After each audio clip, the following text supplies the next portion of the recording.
మన పూర్వీకులు ఎలా కాలాన్ని గణించారు? మనం కాలం అంటే మన దృష్టిలో ఏంటి? ఇప్పుడు మనం మాట్లాడుకున్న క్యాలెండర్లు, టైంలు ఇవన్నిటికి మన పూర్వీకుల ఆలోచనకి అసలు ఏమైనా సారూప్యతలు ఉన్నాయా? దీన్ని విభేదించే విధంగా ఏమైనా ఉన్నదా? ఇప్పుడు మనం చెప్పుకునేటువంటి సంవత్సరం చెప్తున్నాం అండి. దాన్ని మన వాళ్ళు బ్రాడ్గా 4 యుగాలుగా చేశారు. కృతయుగం, త్రేతాయుగం, ద్వాపరయుగం, కలియుగం. ఈ కలియుగాన్ని ఒక యూనిట్గా పెట్టుకుంటే దానికి బట్టి ఎంతంత టైం పడుతుంది వాళ్ళు లెక్క కట్టి. చాలా అద్భుతమైన ప్రశ్న అడిగారు. దీనికి అసలైన సమాధానం ఈ మధ్యనే సంక్రాంతికి ముందు చేశాం. కుతూహలం ఉంటే ఒకసారి చూడండి. మసాలాలు ఏమి కలపకుండా, లేనిపోని అతిశయోక్తులకి పోకుండా కాలగణన చెప్పడంతో పాటు ఈ యుగాలు అనే కాన్సెప్ట్ ఎలా మొదలైందో కూడా దానిలో ఉంది. ఇక మీదే లేటు. మన కాలగణనలో కలియుగం 4,32,000 సంవత్సరాలు, ద్వాపర యుగం 8,64,000 సంవత్సరాలు, త్రేతాయుగం 12,96,000 సంవత్సరాలు, కృతయుగం 17,28,000 సంవత్సరాలు. ఈ నాలుగింటిని కలిపితే ఒక మహాయుగం అంటారు. అంటే ఈ మహాయుగంలో 43,20,000 సంవత్సరాలు ఉంటాయి. అటువంటివి 71 మహాయుగాలని ఒక మన్వంతరం అంటారు.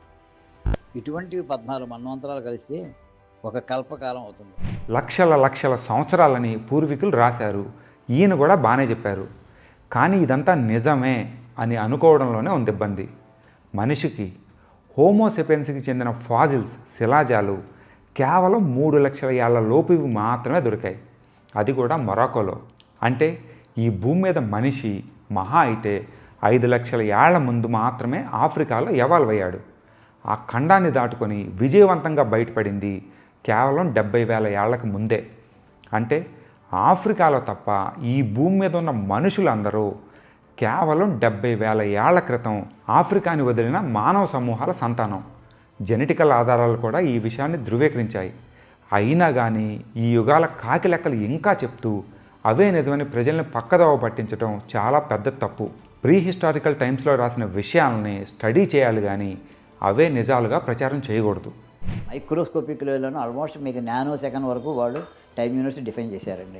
అంటే ఆ టైం యూనిట్లో వాళ్ళు డిఫరెన్స్ చేసేది థియరిటికల్ రాసేసుకుంటాడు కాదు, అక్కడ జరిగే తేడాలు ఎలా ఉంటాయో కూడా వర్ణించగలిగారు. అవునా? అది ఉదాహరణ చెప్తారు వాళ్ళు. చిన్నది తామర పువ్వు అప్పుడే వికసించిన తామర పువ్వు పట్టండి, ఆ ఆకులన్నీ రేకులన్నీ విప్పేసేయండి, ఓ దొంతర కింద పెట్టండి, అప్పుడే తయారు చేసిన కొత్త సూది పట్టండి, కొత్త సూది పైనుంచి కిందకు ఒకసారి పొడవండి, పైన ఉన్నటువంటి రేకులుగా కింద వరకు వెళ్ళిపోతుంది కదా, ఆ టైం మీద లెక్క వేసి దాన్ని ఎన్ని రేకులు ఉన్నాయి భాగించమన్నారు. అర్థమైందండి? 1500, 2000 ఏళ్ల క్రితం ఇలా తామర పువ్వులతో లెక్కలు, వేళ్లతో ఎక్కాలు గొప్ప విషయాలే కావచ్చు. కానీ ఇప్పుడు కాదు. 1656లో హెగెన్స్ మొదటి పెండులం గడియారాన్ని తయారు చేసి 1 సెకనుని కొలవడాన్ని మొదలుపెట్టాడు.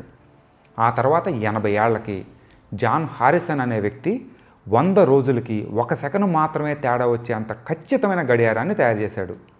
1832లో కార్ల్ ఫ్రెడరిక్ గౌస్ సెకండ్ని ఒక బేస్ యూనిట్గా చేయమని ప్రతిపాదిస్తే 1862లో BAAS వాళ్ళు దీనికి ఒప్పుకున్నారు.